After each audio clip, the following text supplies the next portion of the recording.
well, welcome back everybody to MoneyWise Wednesday. We are here for you kiddos to talk about acing the job interview. Dun, dun, dun. This is fun. We are really excited for some of you young people as you're preparing for entering the workforce, right? And just polishing yourself up and things to know. Parents, we hope you'll really appreciate this one because we know we tell your kid, or you're telling your kids all the time, right? You need to look in the mirror before you walk out the door, or dress a certain way, right? Or things you should or shouldn't say. So we're going to be that voice for you today to be able to validate some of those things for the kids. So unfortunately, we don't have a winner for last week because nobody commented or shared our post. So sad. So we want to make sure that, don't forget, if you want to win, your chances are looking pretty darn good, guys. So if you're hearing this portion of the video, make sure you go on in to the comments right now, drop us a quick line, and share the post with others, and you're automatically entered to win. So had we had one person last week, we would have had a guaranteed winner. So make sure that you guys get on there and post. So today we're going to follow the story of Jen as she is learning about how to prepare and ace a job interview. It's really fun. I think you're going to enjoy it. And let's just jump in.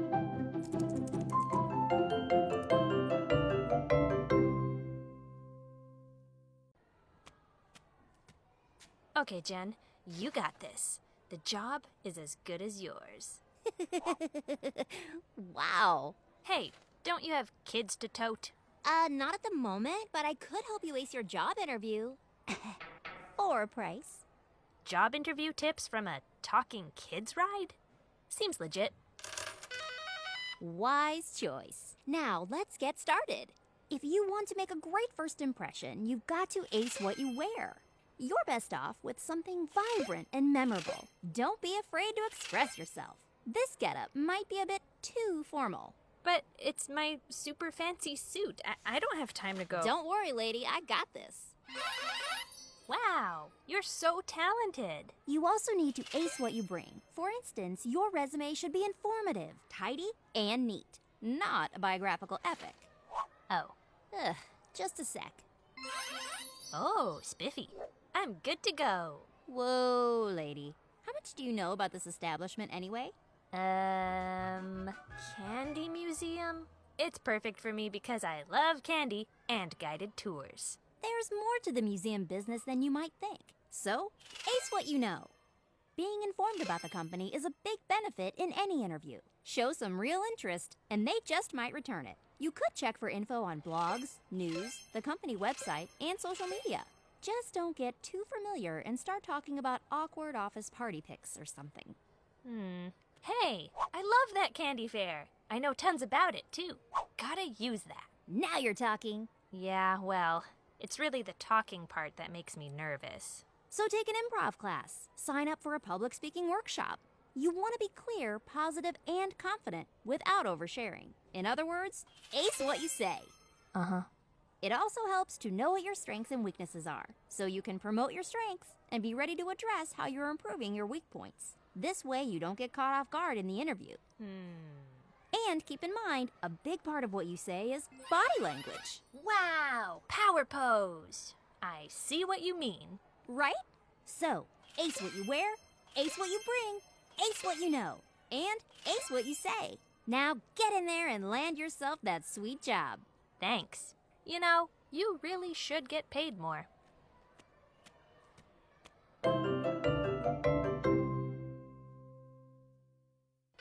What's an awkward situation you've encountered on the job, and how did you handle it? All right, so pretty good stuff, guys. Let's talk about some of the things that Jen discovered. First, the first thing about the interview, right, is preparing, right? So, Kelly, you're the most recent addition to our team, and share with us. Now, you have experience too because you're grown up and you've had more than one or two interviews in your life, but tell us, like, what are some of the feelings that you experience when you're getting ready for an interview? Like, just tell me what's going on like in your mind as far as what your self-talk kind of is. So first of all, you get excited because you have a job interview for a job that you applied for. So it's something that you're interested in. So you get that feeling of excitement, then you get scared, or at least I do.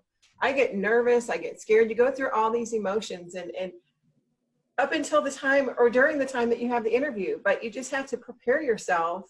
And if you've done a little research and dressed right and done everything that you're supposed to do, you'll still be nervous because you should be when you're going for an interview, but it all kind of goes together and it works out fine. Yeah. And I think if anyone is not nervous for a job interview, there's a very big problem.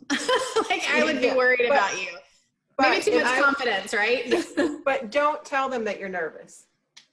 Yes. Right. Or, you know, if someone says, how are you? And if you're like extremely nervous, like, I think it's okay to go, I'm kind of nervous actually. Like, you know, be honest with them, be real, but try not to be fake about it, you know? Okay. So you've booked the job interview, you're nervous, you're excited.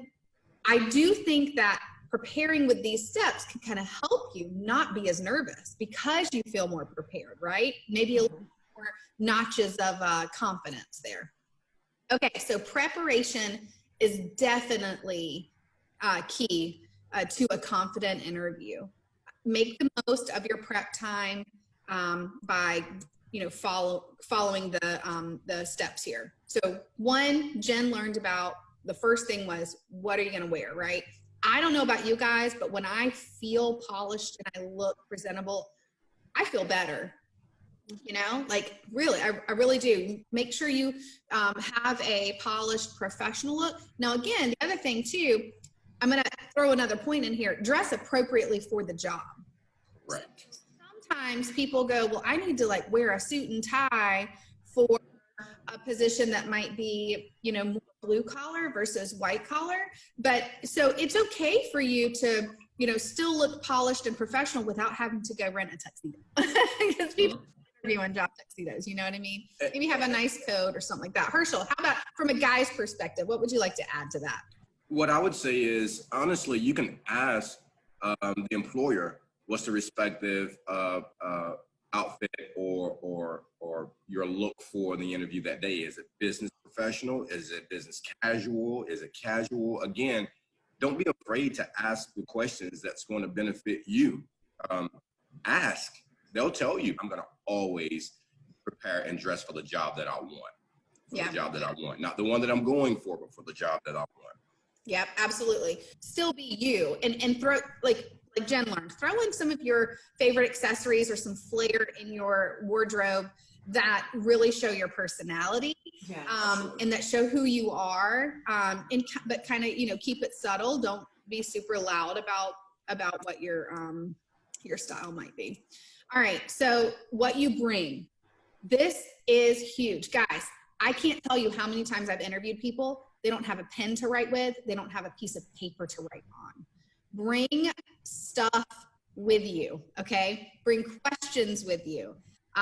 Bring an extra copy of your resume and any other thing, if you know, anything that you want to leave with them. It makes an impression that you've thought through those steps, that you want to prepare the interviewer with all of your information.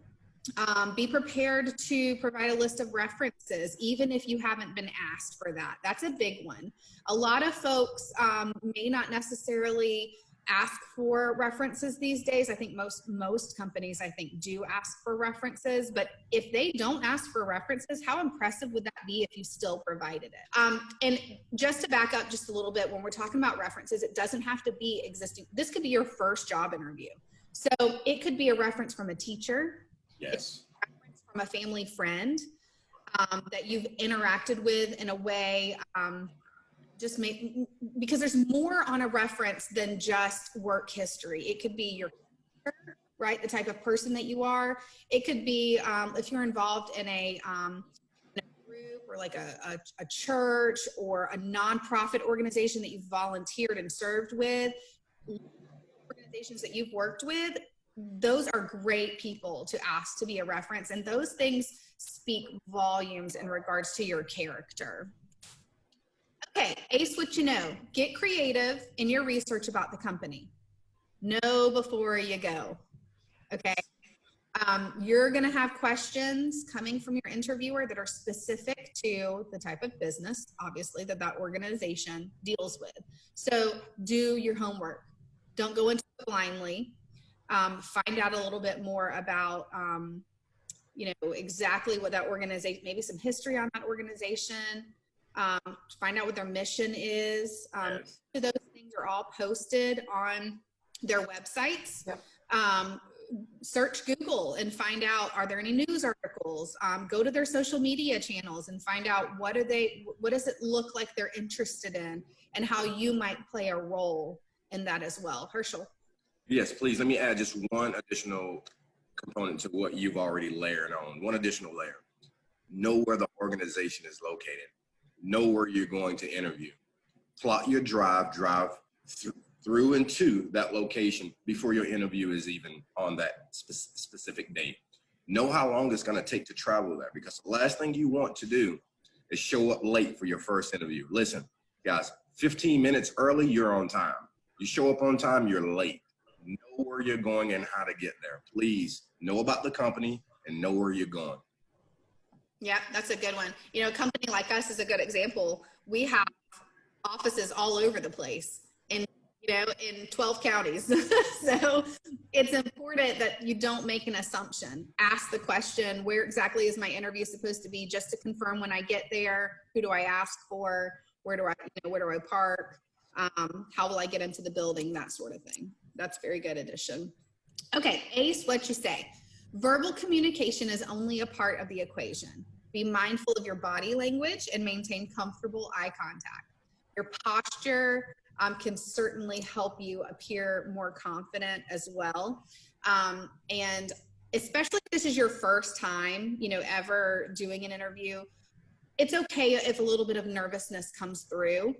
I think that the thing is that you're just being real, right? And you're just being direct with communicating and answering the question. If you don't understand the question, or you feel like someone's looking for something specific from you, because that's what I think a lot of us try to do at interviews, is we try to answer the right answer that question is looking for. And that is me as an interviewer. I'm not looking for an answer. I'm looking for your answer. You just respond with your answer, not the answer you think that they're looking for. And that way, at the end of the day, you'll know if it's a good fit or not, right? Based on So Kelly, I have a quick question for you. Okay. So what happens for that first time interviewer that goes in and there's multiple people in the room? Who do they focus on? That's a very awkward situation for any interviewee, but especially for a first time. Yeah, very intimidating, right? It can certainly be intimidating if you have a panel of people that are tossing questions at you. I think my advice there would be share equally who you're responding to. A lot of times on the panel, one person may ask the question, and then the interviewee would just stay fixed on that one person the whole time with their answer. And you don't necessarily want to do that, because everyone on the panel wants to hear your response. So make eye contact with everyone that you feel is a decision maker in the room, and then smiling. Don't forget to smile at them, and being sincere with your answers. Yes. So that would probably be my advice. And because that is an extremely nervous, that is a very scary scenario when you have multiple people in the room interviewing you. Typically that's something that happens like in a follow-up interview. So usually I might have a one-on-one question, like a screening kind of interview. Usually if you're going to get like a panel interview, it's typically a second or a third interview that happens. So hopefully you will feel a little bit more comfortable by that point, but yes, it's certainly intimidating. Thank you. Okay, top 5 interview questions. Number 1, so tell me about yourself. Notice there's not a question mark on that. That's really kind of a general statement. Tell me a little bit about yourself. This is a very powerful question though. This is the first opportunity that I, as an interviewer, have an opportunity to get a glimpse into who you are, right? So tell me about yourself. And usually what you respond with first tells me as an interviewer what's most important in your life, what's most important to you? Most people are going to jump out there and throw out their accolades. Well, I'm a recent graduate with a 4.0 GPA. And I just got accepted to XYZ college, and I'm going to pursue a career and blah, blah, blah. Okay, well, is that all there is to you? Are you from Tallahassee? Are you local? Did you, what kind of family do you see yourself in? What are your hobbies? Right. There's so much more to you than just that. Don't just try to impress them. Tell them who you really are. And I'm really excited about this opportunity because my experience with ABC Company has really prepared me for this next journey. And I'm really excited to talk about if this is a good fit. Like 60 seconds, guys. Yes. You're not looking for all those accolades, but community service is important to me. Like, put those little nuggets in there. You don't have to give details, just a couple of little bullet points. Okay, so original question here. Tell me about yourself.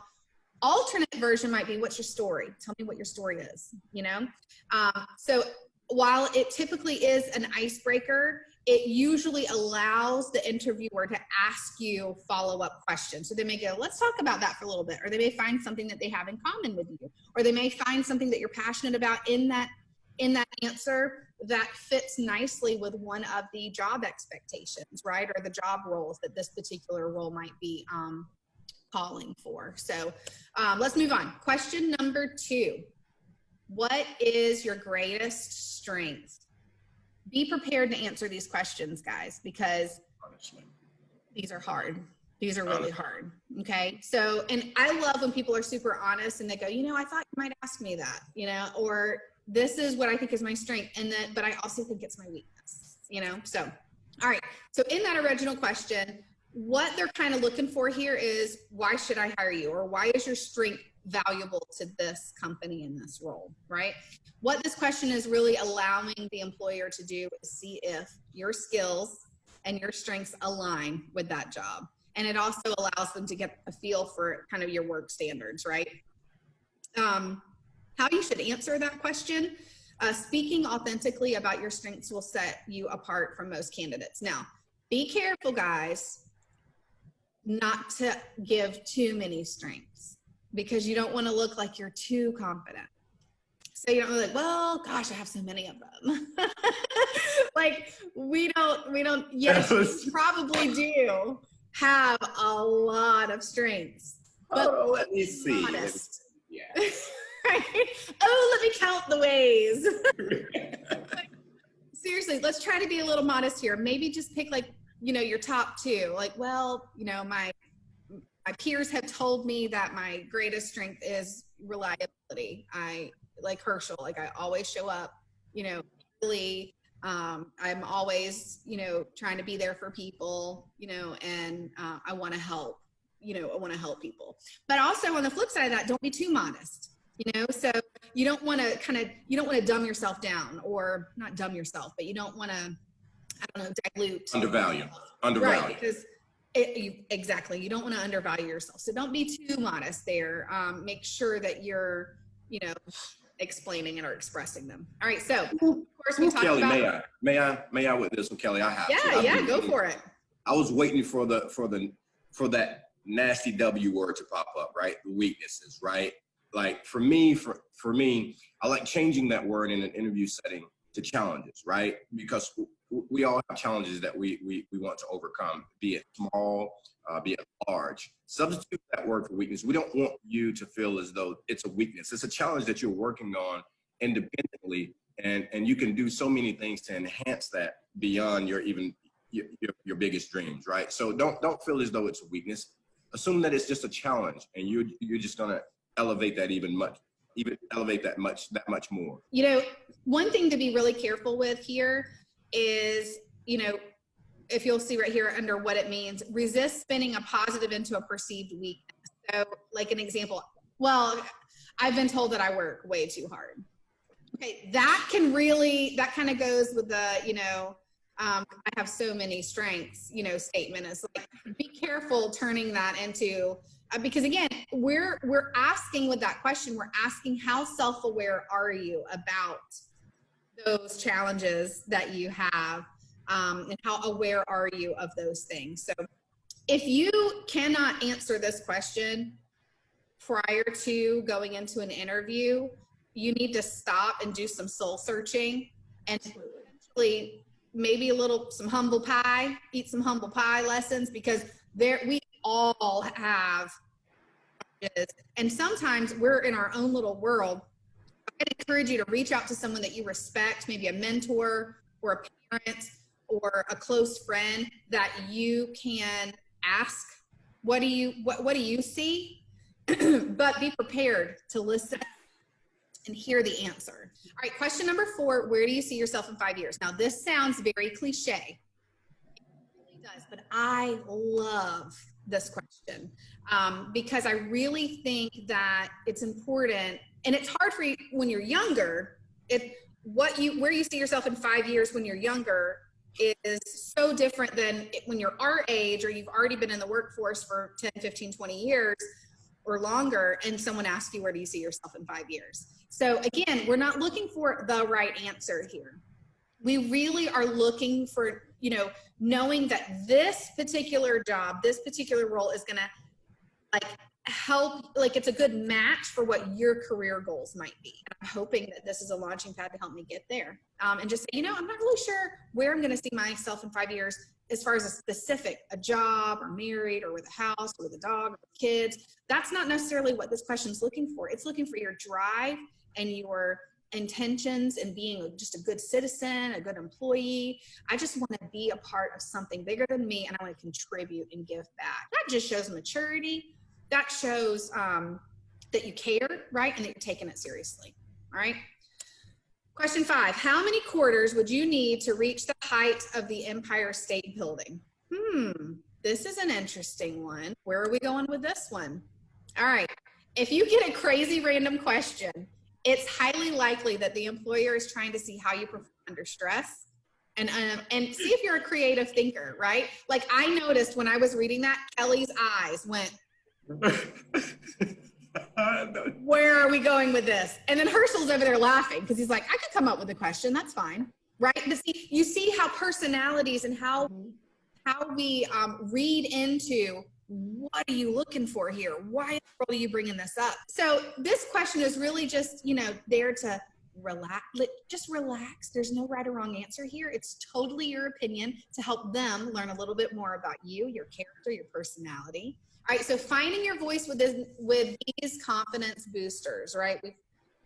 Go to an improv workshop, or some of you guys who are in school, the thought of theater scares the mess out of you, right? Or a speech class, doing improv speeches scares the heck out of you. Embrace those opportunities because those are going to prepare you for the improv questions that you were going to get at a job interview. Take some public speaking courses, right? Or sign up to be, do the morning news at your school or something. Do mock interviews with your friends. Ask a teacher to interview you and practice with you if you're uncomfortable practicing with a parent or someone that's really close to you in your life, right? Practice in front of the mirror. So know which way kind of works for you though, or practice like smiling and stuff like that. So, all right, in a nutshell, that's really it. Final thoughts. Who wants to share some final thoughts as we wrap up? Herschel. I wish you all the best of luck, and I'll tell you, nerves will be there, but the opportunity is on the other side. So I wish you the best of luck. Thank you. Kelly? And what I'd like to add is that remember to treat every interview as a very important interview. It doesn't matter if it's an entry-level job, it's your first job. You never know where that's going to take you. Yeah, absolutely.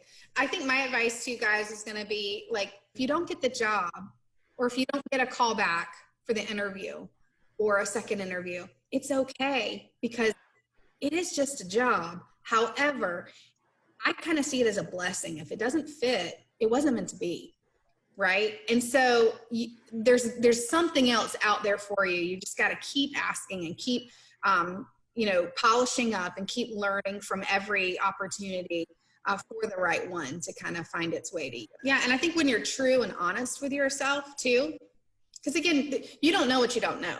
You don't know what the competition that you're stacked up against is out there. You don't need to worry yourself with that. But my point is, there are a lot of other factors. It doesn't mean that they didn't like you or that you weren't a good fit. You just may not have been the best fit, right?